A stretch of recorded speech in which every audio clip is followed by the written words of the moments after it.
Ever wonder what's really happening behind the scenes when you apply for a loan or chat with your bank's customer service? Well, chances are you're interacting with AI. Today, we're going to break down a brand new rulebook from Taiwan that's setting the rules for how banks can, and, more importantly, can't, use this incredibly powerful technology. Okay, let's just dive right in with a question for you. Seriously, think about it for a sec. When was the last time you dealt with your bank? Are you sure you were talking to a person? Because the truth is, AI is already woven into the fabric of our financial lives. You know when your bank flags a weird charge on your credit card almost instantly? That's AI. That chatbot that helps you out at 2 in the morning? Yep, AI again. Even the algorithms that help decide if you're a good fit for a mortgage. It's all part of the show. This isn't some futuristic idea. It is happening right now, every single day.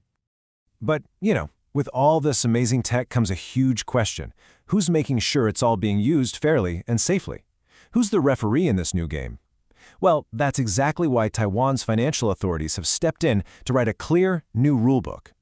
So first things first, let's get on the same page. When these rules talk about AI, what do they actually mean? Well, think of it as technology that's designed to imitate human thinking. It crunches massive amounts of data to learn, predict things, and even make decisions. You can see why that's super useful for a bank. And then you've got the new superstar on the scene, generative AI.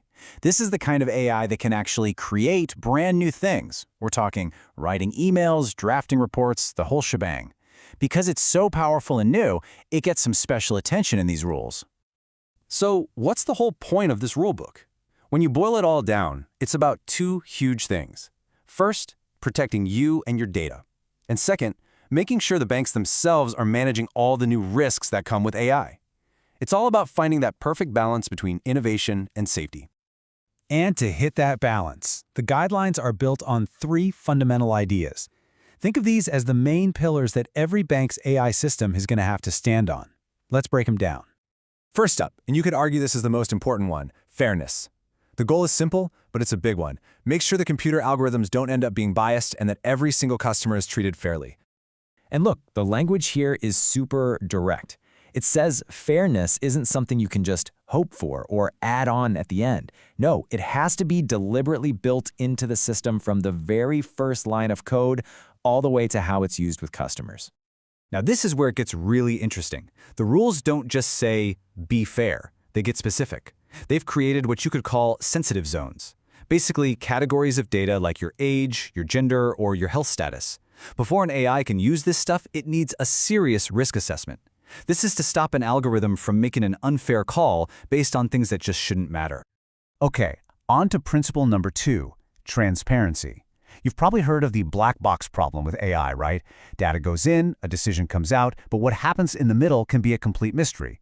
Well, these rules tackle that head on. They say banks must be able to pop open that box and explain how their AI is making decisions. No more mystery. And the third pillar is something we all want and expect from our banks. Just plain old, rock-solid security. I mean, we're talking about our most sensitive financial data here. Keeping it safe is absolutely non-negotiable. So, Article 8 basically says that banks have to build a digital fortress around your information. They have to protect it every step of the way, when it's being used, when it's being stored, when it's being sent. This means having strong defenses against hackers, data leaks, and all that nasty stuff. So, these principles sound great, right? Fairness, transparency, security, but whose job is it to actually make sure all this happens? Well, the guidelines set up a really clear chain of command inside the bank. It's pretty clear. The buck stops at the top. A senior executive or a whole committee has to be in charge of AI. Then, that responsibility flows down to the staff, who have to be properly trained on how to use these systems. And crucially, banks have to keep detailed records of, well, everything. That creates a paper trail so everyone can be held accountable. All right, now for my favorite part, the part that's all about you. What do these rules actually mean for your day-to-day life? Let's talk about your new rights as a customer. This is basically your new toolkit for dealing with bank AI. It's a simple, powerful 3-step process.